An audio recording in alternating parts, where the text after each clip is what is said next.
Assalamualaikum warahmatullahi wabarakatuh. So hari ni saya nak sembang sikit pasal saham. Sebab ramai orang dia bila sebut saham dia confuse. Kan? Dia kata saham tu macam forex. Saham tu macam kripto. Tak. Forex bukan saham. Forex tu adalah foreign exchange ataupun kita panggil pertukaran mata wang asing. Dia bukan saham. Dia bukan kita beli. Benda tu bukannya something yang kita boleh beli jual sebab dia haram. Begitu juga dengan kripto. Kripto tu bukan saham. Kripto tu mata wang digital yang tak decentralized atau tak dipantau oleh mana-mana bank. So dia bukannya macam saham. Saham ni memang dia ada naik turun, tapi saham tu apa? Kita nak belajar jenis-jenis saham. Satu, bila kita sebut saham perniagaan. Kan? Saham perniagaan ni apa? Perniagaan ni kita tahulah bisnes. Bisnes ni boleh jadi individu. Dia ada buka ASSM. Dia tak adalah nilai sangat. Sebab di individu biasanya dia account je lah. Account bank. Atau dia buka current account atas nama syarikat tu. Ada juga yang buka under PLT. Ataupun orang kata sendirian berhad. Tapi sendirian berhad atau PLT ni dia minimum boleh sendirian berhad dia boleh satu orang saja. Kan PLT dia minimal kena 2 orang. So ada sebab apa dia jadi saham? Sebab dia ada aset. Selain daripada akaun syarikat, dia boleh beli hartanah kan. Maknanya jadi syarikat lah. Dia boleh simpan FD atas nama syarikat. So sebab orang buka PLT atau sendirian berhad sebab dia orang nak tolak cukai, ikut dalam bisnes punya ni lah. Sebab bisnes kan kita boleh hire orang, kita boleh tolak cukai, ada macam-macam lagi lah. Kan? So satu lagi kita boleh terbitkan saham untuk sendirian berhad. Contohnya terhad kepada 40 orang sahaja. So dia tak boleh lebih kan. Sebab dia limited. Limited 40 orang je. Jadi ada saham-saham tu dia orang akan terbitkan lah berdasarkan modal masing-masing. So benda ni akan ada dalam SSM lah. SSM kata pemilikan siapa. Dia ni mungkin 50%. Yang lain-lain tu 10%. Macam tu lah. Kan? So kita tengok pada saham BSKL. Saham BSKL ni sebenarnya saham perniagaan juga. Tapi syarikat-syarikat ni dah juta-juta. Contoh kan, dia dah buka IPO. IPO ni initial product offering untuk orang public beli. Public beli. So public dia beli. So dia orang dapat guna duit daripada public untuk buka ataupun menjalankan urusan perniagaan lah. Kan? Daripada perniagaan ni kalau untung, dia akan bayar dividen lah dekat pemegang saham.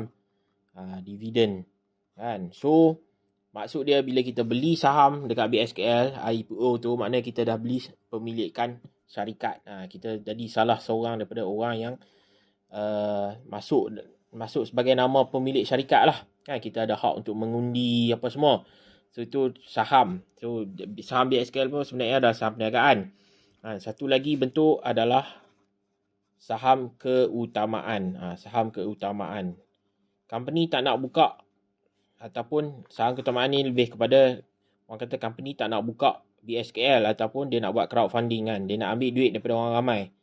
Jadi dia buatlah crowdfunding yang mana dia adalah private placement. Dia tak buka saham tu untuk semua orang. Tapi dia lantik trustee untuk apa kutip duit kan.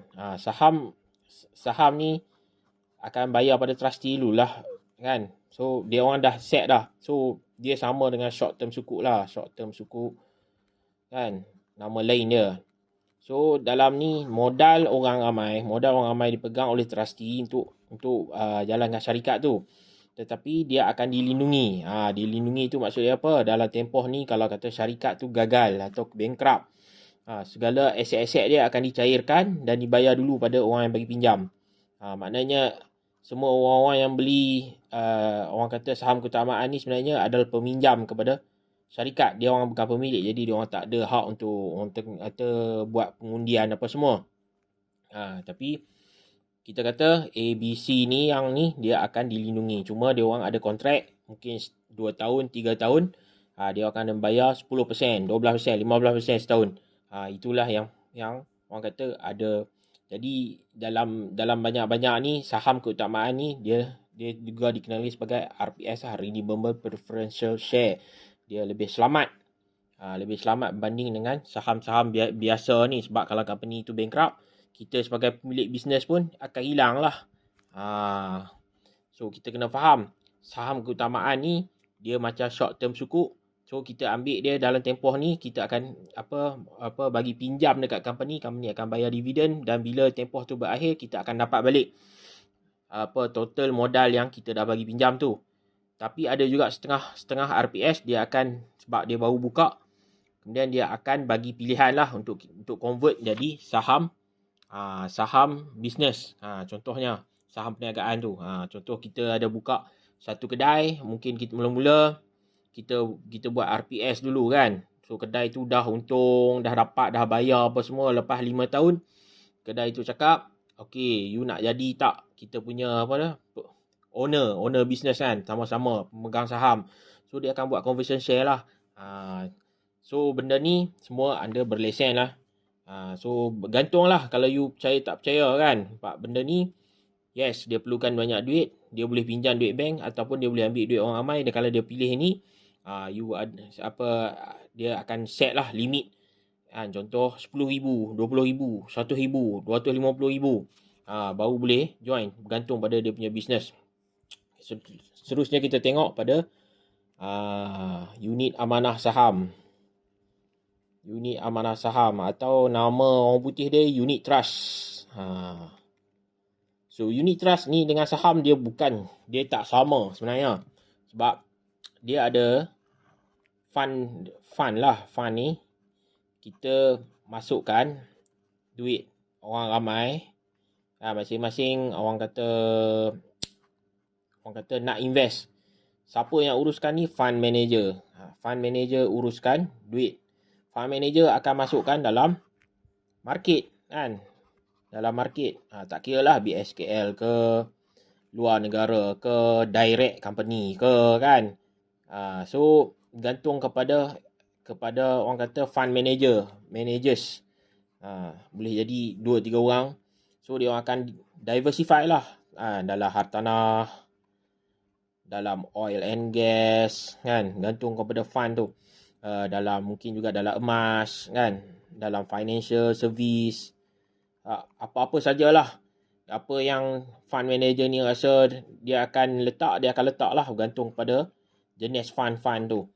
So mungkin ada charges 5 hingga 6.5%. Tapi ada juga orang kata, unit trust consultant makan banyak. Unit trust consultant tak makan banyak. Ini semua fund manager, urusan kena bayar dekat trustee, sebab trustee akan jaga kan. So perlu ada orang kata charge lah. Lain-lain pun dia ada charge, tapi dia rendah. Ni dia charge dia tinggi sebab fund manager pun nak makan gaji kan. Dia orang tolong invest saja duit-duit ni. So beza dengan saham keutamaan apa semua, dia bukan buat bisnes dia sendiri. Maknanya kita bagi dekat fund manager yang akan pergi cari bisnes tu. Beli saham-saham berkaitan. So kita sebenarnya kita tak pegang saham. Kita pegang duit yang dilaburkan tu, kemudiannya akan dibawa balik masuk sebagai keuntungan lah kan. Kalau ada untung, kalau tak untung, dia orang kata harga dia akan jatuh lah. Kemungkinan masa dia orang kata dia lancar tu, dia buka RM1 kan. Bila RM1 mungkin dia naik 10 sen untung. Kemudian dia boleh jatuh balik kan, tiba-tiba 80 sen. So dia dah rugi kan. Tapi dia akan naik, mungkin naik dia jatuh balik kan. Kadang-kadang jatuh tu ada banyak sebab. Unit trust ni kan, unit trust ni jatuh ada banyak sebab. Satu, ekonomi lah. Ekonomi cycle kan. Ekonomi cycle lah. Lepas tu, satu lagi, dividen. Maksud dia, fund manager dia nak bagi dividen. Jadi dia turunkan harga, dia terbitkan saham-saham baru kan. So dia akan bagi saham-saham yang bernilai RM1 tu kepada pemegang orang yang pembeli unit trust ni lah kan. Setahun tu dia orang decide nak bagi berapa persen. So mana-mana ada baki saham-saham baru tu, orang-orang itu adalah untuk orang yang baru nak masuk. Dia orang boleh beli dengan harga ni. So kalau nak masuk, boleh saja masa dia bagi dividen, harga tu turun, boleh beli time ni dan tunggu dia naik balik. Ataupun masa dia turun, jatuh ni sebab ekonomi, kan, dia naik balik. So, jadi kalau kata atas ni 30%, 50% kan untung. Bawah ni mungkin dia jatuh 30%, dia minus 30%. So, kalau kita beli takat masa ni, campur dengan sini, dia jadi 80% lah untung. Cuma, orang kata takkan nak tunggu timing market. Kita tak tahu market tu bila nak jatuh. Lagipun portfolio, orang kata fund ni, biasanya dia diversify. Manager akan letak di tempat yang dia rasa boleh bagi pulangan. So, apa yang kita perlu buat dalam unit trust, kita perlu ringgit cost averaging. Maknanya kita beli, kita carum tiap-tiap bulan. Contoh RM500, RM500, kita dapatlah, kalau harga tu RM1, 500 unit. So, kita akan dapat satu harga purata lah. Kan? So, unit trust ni untuk long term. Sebab unit dia tak hilang. Dia cuma value dia berkurangan atau bertambah. So, bila kita beli yang kita buat dalam long term, kita akan kumpul unit. Kita kumpul unit, at the end of the day, dia akan average lah. Kan? Sini 10%. Sini minus berapa? 30%. Lepas tu dia naik balik. Kan? Lepas tu ada turun. Mungkin bila kita tengok daripada sini, kita mungkin akan untung 15%. So, bilangan unit yang kita kumpul tu, bilangan unit, kita akan darab dengan 15% lah purata. Kan? Tu kita kena darab balik dengan berapa dia punya harga. Masa tu harga yang kita buat, kata RM1. So, kita dapat untung yang berganda lah. Sebab tu dalam unit trust ni, dia sebut 10 hingga 15% ni kepada siapa? Kepada orang yang buat long term investment. So, bila you ringgit cross RCA, you akan dapat lah. Tapi orang yang timing the market, mungkin you akan dapat 80%. Pasal you dah beli masa dia jatuh. Ataupun you beli masa dia harga diturunkan kan. Diturunkan sebab nak bagi dividen. So, you beli kat sini, dia naik sekupang, 2 kupang, 3 kupang, 30% you jual. So, yang ni dia panggil lump sum investment. Maksud dia you kena timing kan. Benda ni sebenarnya patutnya unit trust consultant kena cerita lah. So, walaupun dia bukan macam saham, tapi kita ada banyak dua cara lah. Kan? Satu, kita beli tiap-tiap bulan. Kita tak peduli dia turun naik. Yang kita nak kumpul unit. Sebab duit kita nak buh RM100 dah sebulan. Atau RM200 sebulan kan. Tapi kalau lump sum investment ni berbaloi tak? Berbaloi kalau you ada contoh RM50,000. Kan? RM50,000 buah dalam ni, terus naik, terus jual. Untung lah. Okay, you kena tolak charge lah. Jangan kata free kan. Mana ada orang buat kerja free. Sama juga. Cuma saham BSKL pun sama juga. Dia ada turun naik, you boleh beli sekarang. Kemudian pagi tu you beli, tengah hari naik terus jual. Itu panggil short selling lah.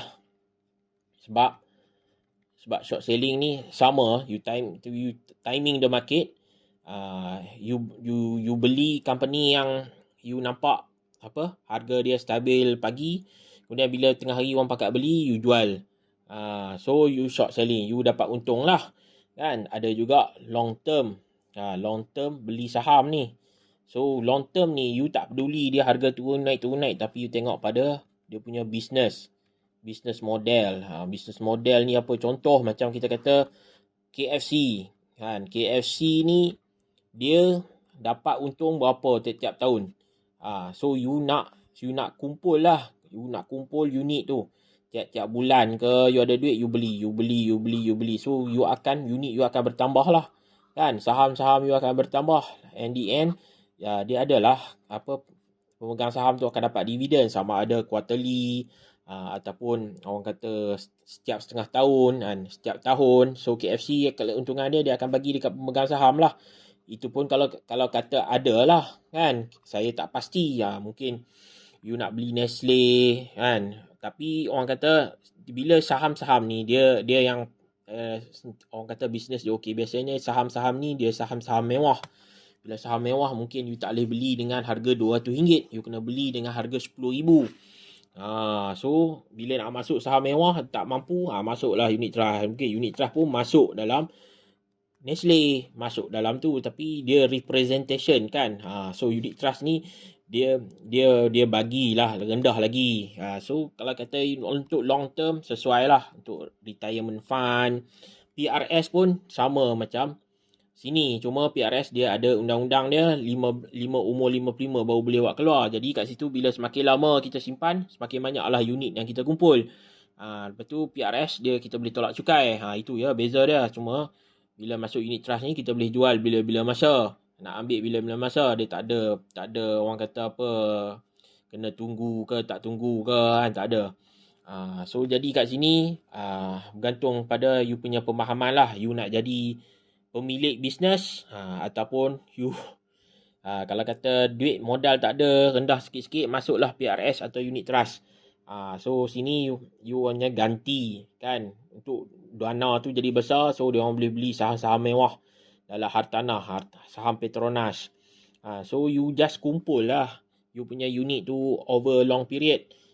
So dalam long period, bilangan unit yang makin banyak, bila you buat average balik, dapat 15%, you kali balik dengan harga semasa you cash out tu, so you akan dapat lah berapa nilai cash value yang akan ada.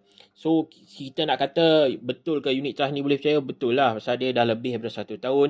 Dan kita tahu juga kan, dalam unit trust ni investment link takaful.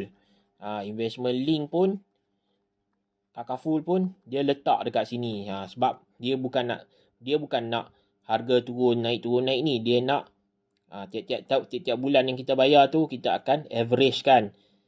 So takaful pun dia ambil duit daripada sini. So something yang dah lebih 1 tahun dah terbukti, boleh orang kata ramai dah orang yang simpan dekat unit trust ni dah boleh jadi jutawan.